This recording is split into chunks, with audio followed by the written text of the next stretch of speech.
Oi!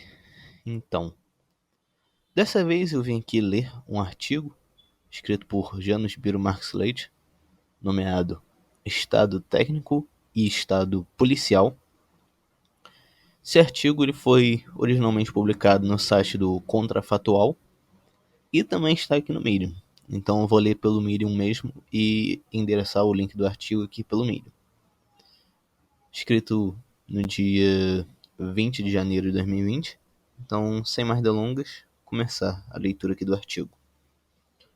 Uma citação de A Técnica e o Desafio do Século, de 1954, de Jacques Ellul, com um pequeno comentário.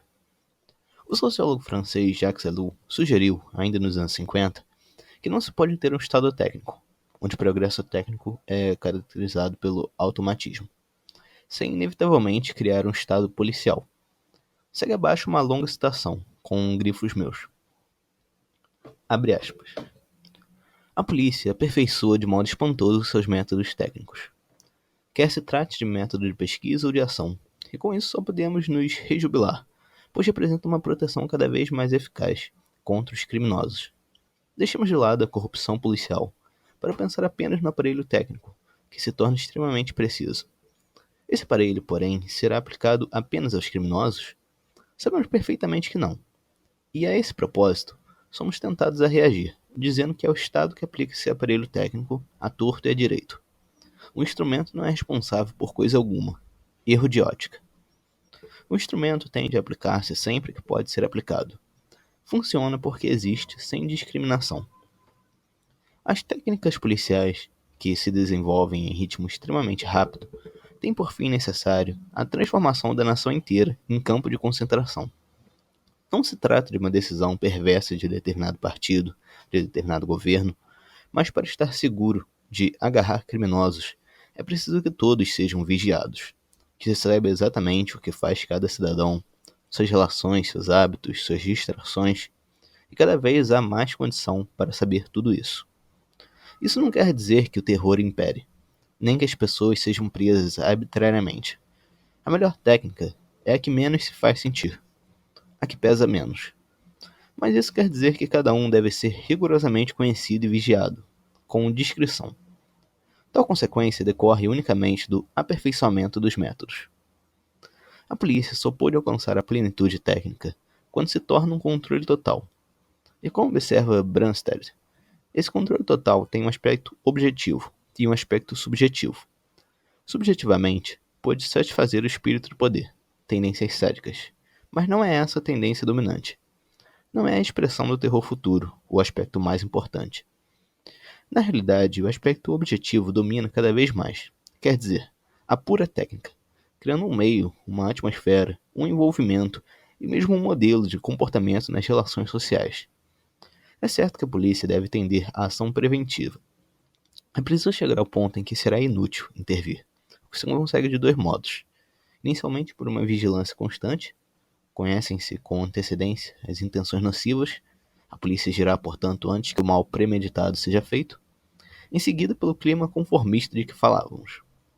Semelhante objetivo supõe a vigilância paternal de todos, mas também a estreita conexão com todas as técnicas administrativas, psicológicas e de organização. Essa técnica só tem valor quando a polícia está em relação com os sindicatos, com as escolas, com os ambientes de trabalho e de formação profissional, muito mais do que com o célebre meio. Em particular, essa polícia está ligada à propaganda. Seja qual for o aspecto pelo qual se observa o fenômeno, encontra-se essa conexão. A propaganda só pode ser eficaz quando põe em funcionamento toda a organização estatal, especialmente a polícia. Inversamente, esta só é realmente técnica quando é duplicada pela propaganda, que desempenha inicialmente um papel importante no envolvimento psicológico, necessário à plenitude da polícia. Além disso, a propaganda deve fazer conhecer o que pode a polícia, fazer que seja aceita, justificar sua ação, dando-lhe estrutura psicossociológica na massa.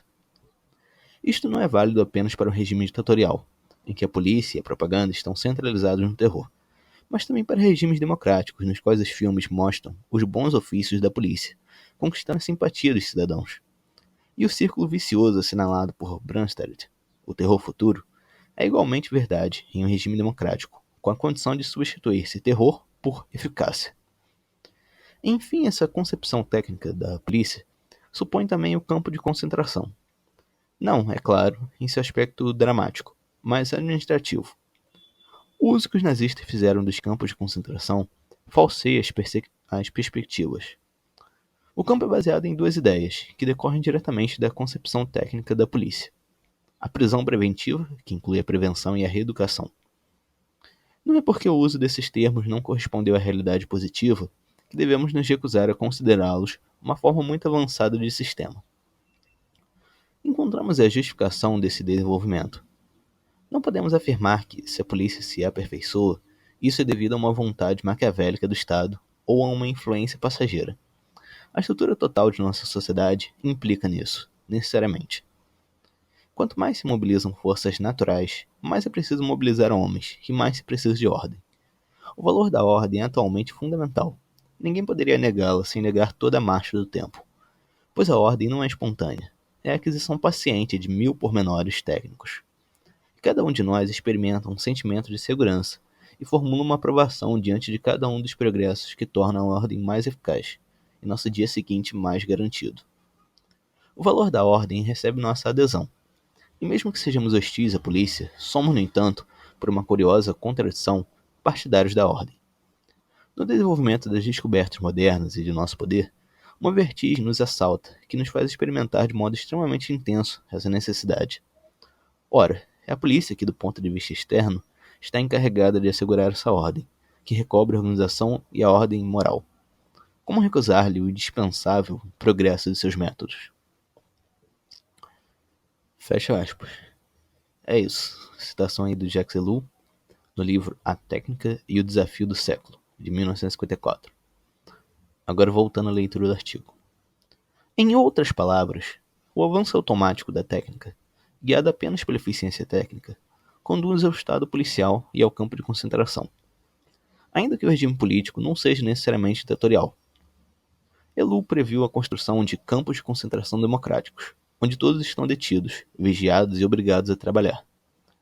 Este trabalho domesticador da polícia é possibilitado pela propaganda e justificado pela mídia policialesca.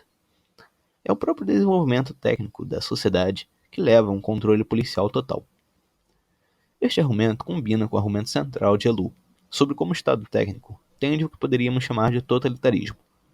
É importante notar que ele fez essa observação nos anos 50 do século XX, ou seja, ainda antes do sistema de vigilância eletrônica e reconhecimento facial. Conjuntamente com Foucault, Debord e Deleuze, seu argumento ainda merece ser considerado.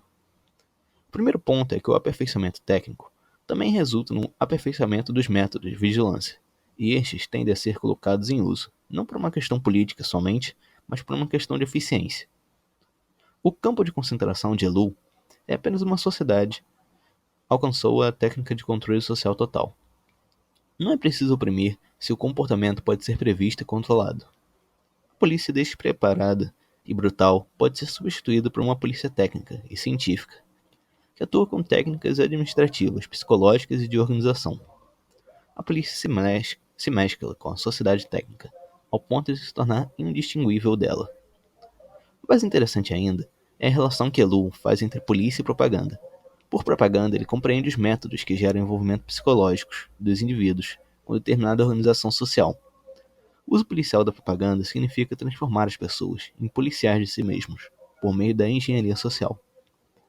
O campo de concentração tecnocrático é administrativo, não tem paredes, mas prende as pessoas por um processo de condicionamento e reeducação permanente.